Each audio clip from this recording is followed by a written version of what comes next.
Hey guys, so here's our intermediate video on controlling distances with your wedges. We're going to show you two different shots here. One's waist high to waist high and one's L to L. And this is going to help you can just learn some distances with different clubs and have more shots in your bag. So Dan, go ahead and walk us through these two shots here.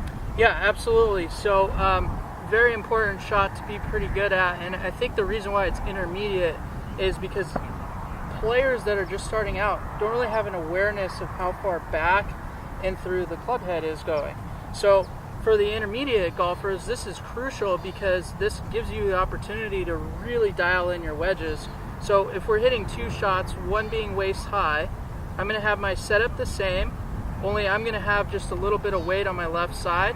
And then the key here is that I'm just taking the club waist high and finishing waist high and measuring the distance. So weight's on my left, and then I'm just going to go waist high to waist high. Just like that. So abbreviated finish there. He was holding it to make sure that he was waist high. It's very important. So let's go ahead and see the second shot, and then we'll go over a couple keys here.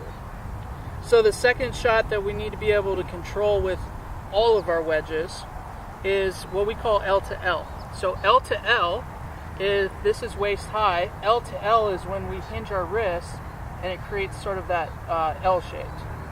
L right there, perfect. Yep.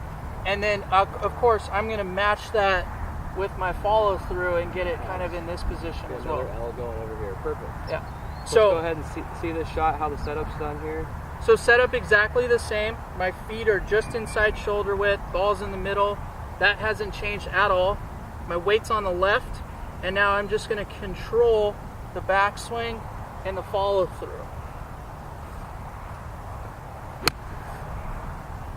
Perfect. So a couple of keys on these shots, besides the basic setup, is you don't want a lot of wrist hinge on these shots, especially the waist to waist. It's going to be very minimal wrist hinge. You're going to keep the face nice and still, and by doing that, you're just going to rotate your chest to keep the club nice and still and get in that position. So chest rotated, chest rotated. Same with here, you're going to have a little bit of wrist hinge, but it's going to be minimal. You don't want to just hinge this thing up because you're not going to be able to make consistent contact with the ball. Another very important key is light grip pressure to help with your tempo.